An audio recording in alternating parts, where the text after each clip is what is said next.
Hello, so welcome to my channel. So I know you are here, so definitely you see my shorts. So देखो actual बात पे आते हैं कि exactly chemistry के लिए हमें क्या करना होगा।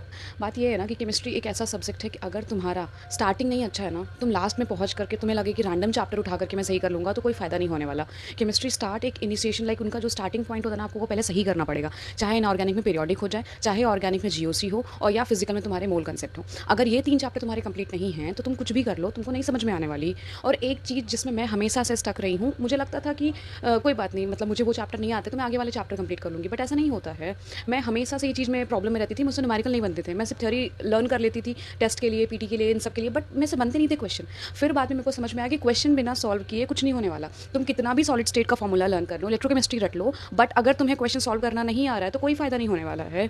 सो नंबर 1 कि सबसे पहले जो भी टॉपिक पढ़ रहे हो उसके क्वेश्चन ज़रूर सॉल्व करो। कभी मत सोचना कि पूरे चैप्टर खत्म कर लूँगा, पूरा सिलेबस कर लूँगा, फिर मैं आके करके ये क्वेश्चन सॉल्व करूँगा। कभी नहीं होने वाला, कभी भी नहीं होगा, मैं बता रही हूँ। एंड रही बात, जैसे मैंने बोला था मेरे 12th में 76 थे, सो उसके पीछे का रीज़न था एक्चुअली मेरा स्टेट बोर्ड था एंड वहाँ पे कुछ पेपर का ऐसा इशू हुआ था, पेपर लीक हो गया था, जिसके चक्कर में वो पूरा पेपर वापस से हुआ था। बहुत टफ पेपर आया था, जिसमें मेरे सारे बैच में सारे स्टूडेंट्स सब 50 तक जाके अटक गए and I was the one जो 76 था। उसका भी रीज़न ये था कि मैं जितने PYQs रहते थे मैं सब कुछ सॉल्व करती थी, लाइक 10 ईयर का PYQs तो डेफिनेटली कंप्लीट करती थी। सो वो तुमको भी करना है। तो एक एग्जांपल के थ्रू समझते हैं कि केमिस्ट्री को कैसे कर सकते हैं। जैसे सबसे पहले एक चैप्टर लेते हैं जीओसी।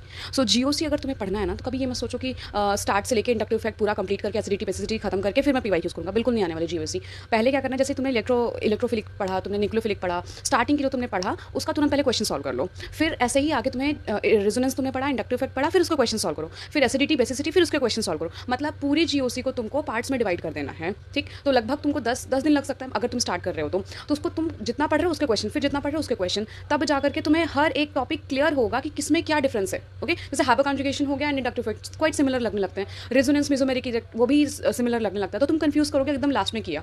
जब इतने सारे टॉपिक पार्ट्स में अलग कर लेते हो, उसके बाद आपको अपना फाइनल कंप्लीट करना है, और इस तरीके से तुम हर चैप्टर को स्ट्रॉन्ग कर सकते हो। दूसरी चीज़ कि जितने भी चैप्टर तुम कंप्लीट करते हो उनका शॉर्ट नोट्स जरूर बनाया करो। देखो मेरे पास ना हर चैप्टर के शॉर्ट नोट्स अभी तक है, मुझे अभी भी काम पड़ता है तो मैं उनका यूज़ करती हूँ। शॉर्ट नोट्स समझ लो एकदम बहुत ही मैजिकल चीज़ होती है। जैसे क्या होता है ना कि जैसे जीओसी अगर तुम कंप्लीट करोगे ना, वो बहुत लाइक समथिंग 20 पेजेस में जाके खत्म होगा। तुम्हें जब भी लगेगा मेरे को जीओसी पढ़ना है, तो मैं लगेगा यार कौन 20 पेजेस पढ़े, बहुत हार्ड लगता है वो पढ़ना, तो तुम उसका शॉर्ट नोट्स बना लो। अब शॉर्ट नोट्स कब बनाया जाता है, पहले तुम चैप्टर कंप्लीट करो, अच्छे से रिवाइज कर लो, उसके क्वेश्चन सॉल्व कर लो, फिर शॉर्ट नोट्स, क्योंकि तब तुम्हें पता चलेगा इस पूरे चैप्टर में इंपॉर्टेंट क्या है। और शॉर्ट नोट्स हमेशा 1 से 2 पेजेस के अंदर ही आने चाहिए, इससे ज़्यादा अगर तुमने लिया तो फिर गया, क्योंकि भाई शॉर्ट नोट्स है वो, अगर उसको भी तुम 3-4 पेजेस में कर दोगे तो फिर रिवाइज नहीं कर पाओगे। तो हमेशा शॉर्ट नोट्स बनाओ, हर चैप्टर के बाद एक बार अच्छे से करके, जितने पॉइंटर्स में, बस कोई भी स्टेटमेंट नहीं लिखना, डेफिनेशन नहीं लिखनी, सिर्फ पॉइंटर्स बनाने हैं। जैसे आपको कुछ भी लगे, जैसे प्लस आई इफेक्ट, आपको लगता है मैं प्लस आई इफेक्ट नहीं जान पाता कौन से ग्रुप्स देते, तो आप बस वो लिख दो, या इलेक्ट्रॉन डोनर ऐसे करके फिर आगे इलेक्ट्रॉन डोनेटिंग ग्रुप, और वो लिख दो। बेसिकली तुम्हें सिर्फ पॉइंटर्स में लिखना है, कोई भी डेफिनेशन नहीं डालनी है। अब थर्ड इंपॉर्टेंट चीज़ है रिवीजन। तुम कितना भी अच्छे से केमिस्ट्री कर लिए, शॉर्ट नोट्स बना लिए, सब कुछ कर लिए, क्वेश्चन सॉल्व कर लिए, आ जाएगी, अभी तो आ जाएगी, हार्डली 1 महीने में सब भूल जाने वाले हो। तो अगर इसे लॉन्ग टर्म रखना है, एवरी वीक डू रिवीजन। तुम्हें टाइम नहीं मिल रहा है ना, तुम सुबह उठ के हल्का सा रिवाइज कर लो, फटाफट बस देख लो। तुम्हारी आंखों के आगे ना हर 7 दिन बाद वो टॉपिक घूमना चाहिए। अगर तुमने नहीं देखा तो वो गया, वो भूल जाएगा, ट्रस्ट मी।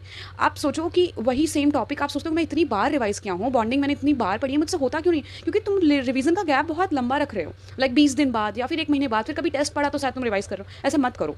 सो हमेशा फर्स्ट आप टॉपिक को ब्रेक करके कंप्लीट करो उसके क्वेश्चन, सेकंड शॉर्ट नोट्स बनाओ, थर्ड आपको हमेशा उसका रिवीजन करना है एवरी वीक।